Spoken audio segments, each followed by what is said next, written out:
Assalomu alaykum hurmatli teletomoshabinlar va ijtimoiy tarmoq kuzatuvchilari. Bugun biz sizlar bilan bojxona rasmiylashtirish jarayonida tovarlarning tefting kodini aniqlash bo'yicha dastlabki qarorning afzalliklari va uning qulayliklari to'g'risida suhbatlashib o'tamiz. Dastlabki qarorni o'zi nima degan savolga javob topadigan bo'lsak, o'zi dastlabki qaror Bojxona kodeksining 370-moddasiga muvofiq bojxona organlari tovarlarni tasniflashga nisbatan O'zbekiston Respublikasi tashqi iqtisodiy faoliyat tovarlar nomenklaturasiga muvofiq dastlabki qarorni qabul qilishi mumkin. Dastlabki qaror bojxona organlari majburiy hisoblanadi. Dastlabki qarorni shakli O'zbekiston Respublikasi Iqtisodiyot va Moliya vazirligi huzuridagi bojxona qo'mitasi tomonidan belgilab beriladi. Xo'sh, dastlabki qarorni nimaligini bilib oldik. Endi uni qanday murojaat qiladi va unda qanday ma'lumotlar ko'rsatilishi bo'yicha tushuntirib berib o'taman. Ya'ni dastlabki qaror bojxona qo'mitasining rasmiy veb-sayti orqali elektron tarzda murojaat qilinadi va unda quyidagi ma'lumotlar ko'rsatib o'tiladi. Ya'ni tovarlarni tasniflash bo'yicha dastlabki qarorni qabul qilish to'g'risidagi so'rov, murojaatimiz so'rov deb nomlanadi. So'rovda tovarlarning to'liq tijorat nomi,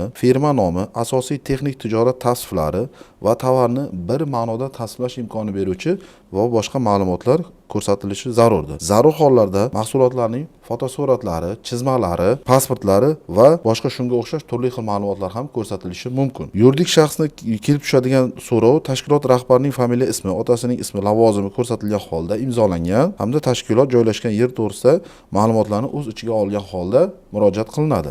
Jismoniy shaxsdan kelib tushadigan so'rovda ushbu shaxs tomonidan imzolangan va uning yashash manzili haqidagi ma'lumotlarni o'z ichiga olgan bo'lishi kerak. So'rov bojxona organiga kelib tushgan kundan e'tiboran 20 kun ichida ko'rib chiqiladi. Arizachi tomonidan ma'lumotlar, hujjatlar va materiallar tovarlarni tasniflash bo'yicha dastlabki qaror qilish uchun to'liq bo'lmagan hajmda taqdim etilgan taqdirda ushbu so'rov qaytariladi hamda aynan nima ma'lumotlar yetishmasligi bo'yicha ma'lumotlar aks ettirilib qaytariladi.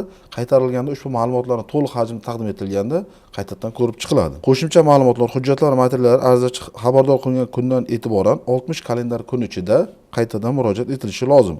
Agar ma'lumotlar, hujjatlar va materiallar belgilangan muddatda taqdim etilmagan taqdirda ushbu murojaat ko'rib chiqilmasdan qoldirilishi mumkin. O'zbekiston Respublikasi tashqi iqtisodiy faoliyat tovarlar nomenklaturasi bo'yicha tovarning kodini aniqlash borasida nizoli vaziyatlar yuzaga kelgan hollarda va ularni hal etish qiyin bo'lganda bojxona organi tovarning namunalari yoki nusxalarini hamda tegishli hujjatlarini umumjahon bojxona tashkilotiga tegishli tekshirish yoki sinovlar o'tkazish uchun yuborishi mumkin. Bunda tovarni tasniflash bo'yicha dastlabki qaror bojxona organi tomonidan o'z so'roviga javob olingandan keyin qabul qilinadi. Bojxona organi tegishli qaror qabul qilingan kundan e'tiboran 3 ish kunda arizachini tovarlarni tasniflash bo'yicha dastlabki qaror qabul qilingan to'g'risida xabardor qilishi kerak. So'rovning rad etilishi, uni rad etish uchun asos bo'lgan sabablar bartaraf etilgan taqdirda arizachining dastlabki qarorni qabul qilish to'g'risidagi murojaati qayta murojaat etilishiga to'sqinlik qilmaydi. Dastlabki qaror qabul qilingan kundan e'tiboran 1 yil ichida amal qilinadi. Hozirgi kunda Samarqand viloyati bojxona boshqarmasi tomonidan